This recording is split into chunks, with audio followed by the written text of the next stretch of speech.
Balkan Bothers asks, will Michigan State fire Jonathan Smith if he commands the Spartans to a 5-7 or worse record? Balkan Bothers is a friend of the channel, member of the Discord server. That's how he asked this question, by the way. Make sure to join my Discord server. It's totally free. Link in the description. Navigate to the hashtag YouTube Mailbox channel and give me a bold prediction of yours about anything college football, or you can ask a question about college football, and I will make a video out of it, much like I am with this topic here. So, will Michigan State fire Jonathan Smith? Will they change the coaching staff, hit the reset button if Michigan State goes 5-7 or worse? I am going to say it depends, but I'm going to lean towards yes. I want to say no, because I think that Smith's a really good coach and has a really good staff and has a really good plan in place. But with the new AD, with the lower buyout, the fact that I think Michigan State has more money running through its veins, more ice through its veins than they did under Alan Haller, at least after, the whole Tucker fiasco. I think that if Smith goes 5-7 or worse, if he goes worse than 5-7, yes, he's definitely fired with the new AD. Before we resume this segment, please take a few seconds of your time to make sure you have liked the video, subscribe to the channel, hit the notification bell for the channel and for any team podcasts and playlists linked in the description, and also comment your thoughts down below in the comment section and join my Discord server via the description. All of those things I just asked you to do are completely free, and they sign you up for things related to my channel, or they don't sign you up for anything. No cost to you, and all the benefit to you because we release daily college football content here on College Football with Sam. If you want to support the channel monetarily, sign up for a YouTube membership, or check any other links in the description for my merchandise store and Patreon page. Thank you very much, and let's get back to the segment. 5-7, it depends on how the 5-7 works, but I think with the roster that Michigan State returns, with the quality of team they have, they should go 6-6 or 7-5.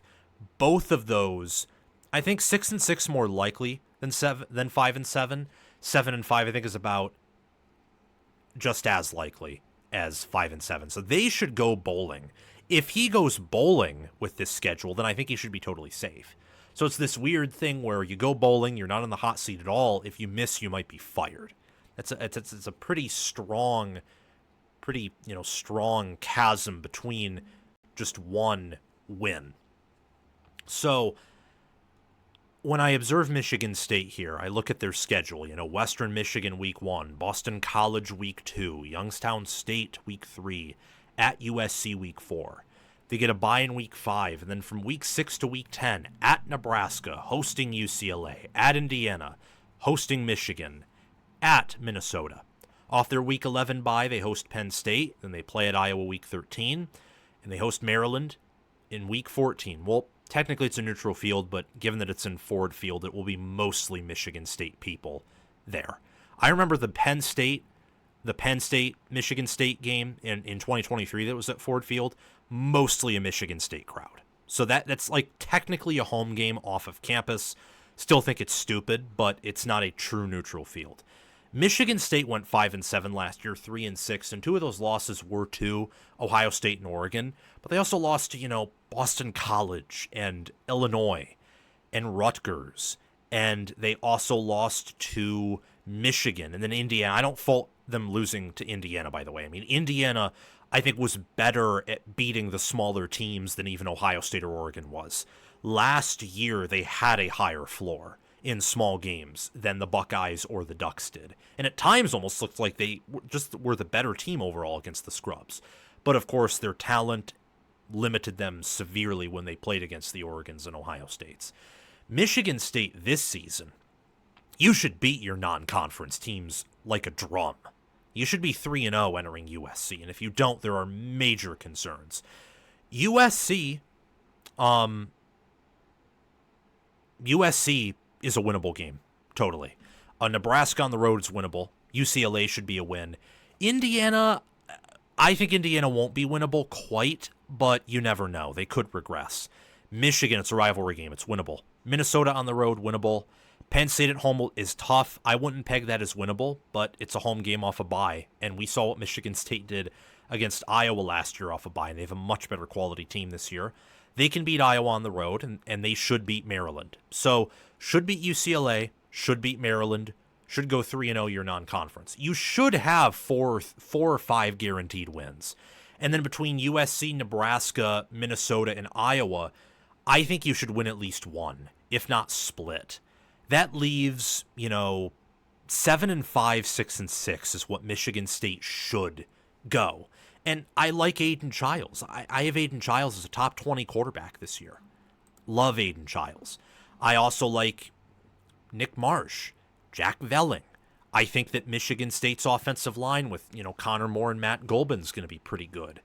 I like Grady Kelly and Jalen Thompson. I think they have some players on their defensive line and defense as well, like safety Nakai Martinez. This is a team that could go 9-3 if everything pans out for them in their last year's Indiana. They could go 10-2. They could also go 4-8, 5-7. There's a lot of potential outcomes for the Spartans, but they have enough opportunities on the schedule and a good enough staff in theory to where I think, if they go 5-7, it's not a guarantee that he's fired, but I think it's more likely than not where if they go 5-7 with this schedule, that will probably include some bad losses, or you don't beat any of the good teams. Unless they were to go 5-7 and play almost everyone competitively, and you clearly see they're better in power ratings, he would be gone, I think, if they do just as poorly as they did last year. They're 16th in returning production, and they're viewed as about a fifth of a point worse than the average team per S&P Plus in the preseason. But Michigan State doesn't have much recent history to go off of. If you remove the recent history from the S&P Plus, Michigan State would probably be viewed as better than the average FBS team. It's a tough Big Ten schedule. I have it ranked as the fourth toughest Big Ten conference schedule, but Michigan State should expect a 500 record out of Jonathan Smith. This team is too good. The staff is too good. I like their depth. I love their skill position this year, and I think their offensive line in year 2 versus year 1 is going to be night and day. Michigan State also in total defense, rushing defense, passing defense, was near the top 25 in a lot of those categories, certainly inside the top 40 in almost all of them, if not all of them. The problem is the defense couldn't carry the team for the whole game, and their depth was limited. I think in year 2, you're going to see explosions on both sides of the football. If I don't see that, I will be sorely disappointed. Michigan State's a top 25, top 20 program. I think J-Bat knows that.